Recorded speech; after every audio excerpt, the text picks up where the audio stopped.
Hi from Toronto. My name is John Kyo, and welcome to another 10 by 10 series.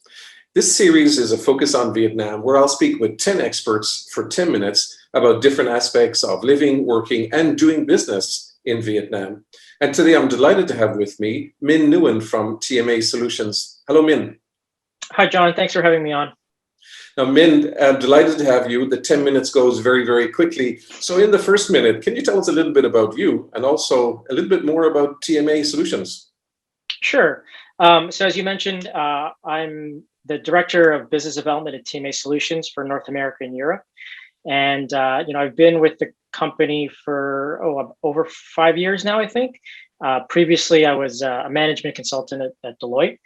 And TMA Solutions is an IT outsourcing company based in Vietnam, where the core of our services we provide are software engineering for our clients. We have a large client base of which we serve all over the world: North America, Europe, Asia, Australasia, and East Asia as well. And TMA Solutions has been around for almost a quarter century now, so almost 25 years.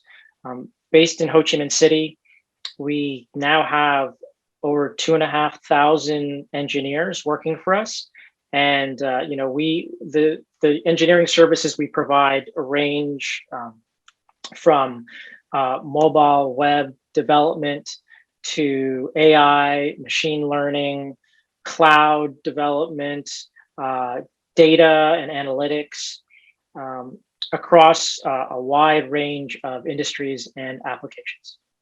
So essentially in this, I think the modern day IT outsourcing firms, you actually become like the back office for small, medium, and large companies. Is that correct?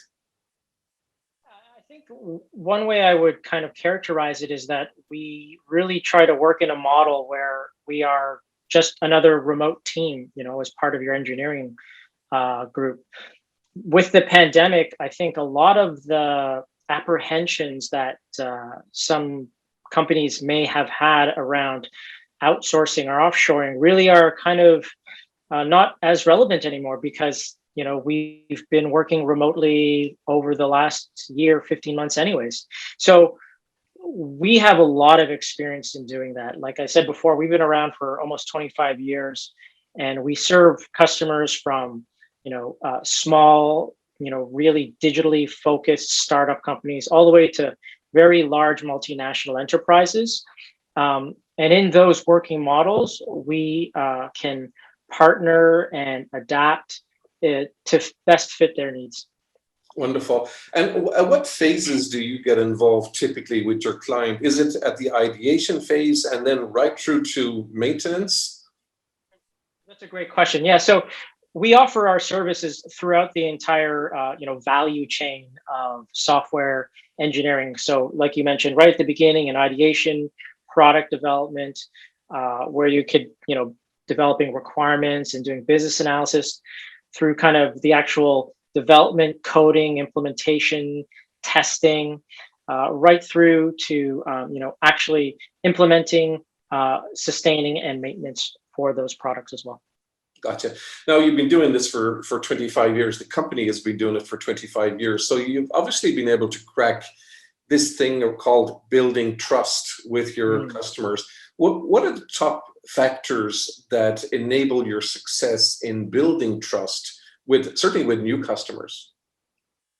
Yeah, no, that's a great question. And that's a question that pretty much always comes up when we're talking to new customers, and as well with our existing customers. And I think what it really boils down to is, being able to clearly understand and set expectations on both sides, aligning those expectations, and then in the engagement, ensuring that there is, regular communication and cooperation in order to be able to address, whatever issues that might come up along the way. Because I think in our business, the nature of our business is that there's always something unexpected that's going to come up.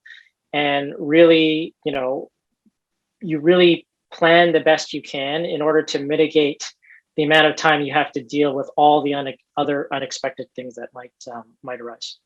Gotcha. Now, you mentioned that COVID, is, I think it's playing into the IT outsourcing, because today, nobody's in the office, or very few people are actually in the office. So is this making it easier for organizations now to reconsider using a firm like TMA Solutions, who are in Asia and they might be in Canada or the US? Absolutely. All the tools and technology have already been in place pre-pandemic that we've been using with our customers for a long time. And I think the kind of paradigm of software development and engineering today is to work in an agile, iterative way. So it's really about kind of working and being in close contact on a regular, daily, weekly basis. So that, like I mentioned before, it's about just making sure that you can kind of manage as you go through. So, in a lot of ways, whether or not your engineering team has groups that are internal to the corporation or working with an external partner, you could have these different teams based all over the place, in North America, in Asia, in Europe, in many different time zones. Fantastic. Now, Min, can you tell us a little bit about Vietnam? Why is software engineering attractive for Vietnam? And what are some of the key dynamics in the country that favors Vietnam playing this role? Yeah, I think that's a good question too. Vietnam, I think, still to a degree flies a bit under the radar compared to some of the other larger markets like India, China, Eastern Europe, or even nearshoring in South America, if you're based in North America, I should say. Vietnam is a large population, about 100 million people. It's young. About 70% are between 12 and 64 kind of working age, highly literate. And the IT industry has been growing enormously, like exponentially over the last 10 years, not only in our area in terms of IT outsourcing, but also in the domestic market as well, in terms of all the new technology offerings that are coming out to serve that population. In terms of stability, like we've seen through the pandemic, how Vietnam is being addressing COVID. And so far, I think, when you consider how developed it is as an economy, it's done very well. From an infrastructure perspective, the government is continuing to invest and develop in this industry, which I think it sees as critical to achieving its growth targets of something like 6-7% GDP growth coming out of the pandemic. So I think all in all, it's a stable, fertile market that will offer, a young, highly skilled, highly educated workforce that also has, more and more experience working with customers in, Western countries or more developed markets, and understanding the business expectations that come with that. Gotcha. So your resources, 2,500 software engineers. I take it that you're working on projects ranging from, Microsoft platforms to other big applications, but also in the software engineering side, you're probably running the full gamut from, blockchain to IoT devices, drones, robots, right up to AI, machine learning, and predictive capabilities. But where are you seeing the demand coming in, or growing demand coming in for resources? Is there a particular hot area right now?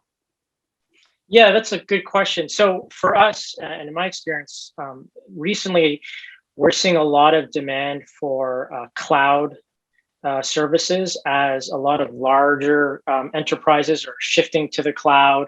And I think lockstep with that is a lot of data transformation that's occurring as well, as they start to really transform into becoming more data-driven organizations. Some of the smaller firms, or the newer firms that we're engaging with, are really, focusing on some of these new technologies, like you mentioned, AI, machine learning, even blockchain. We've been doing blockchain for a while, because it's definitely an area, I think, where there's a lot of potential from some of our clients.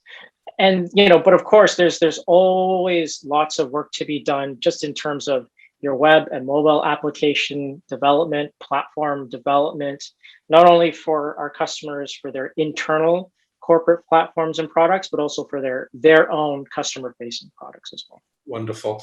Well, the time went very, very fast. And folks, there you go. There you have it, all the way from Toronto. Minh Nguyen, he's an executive at TMA Solutions based in Ho Chi Minh City. Minh, thank you so much for sharing time with us today.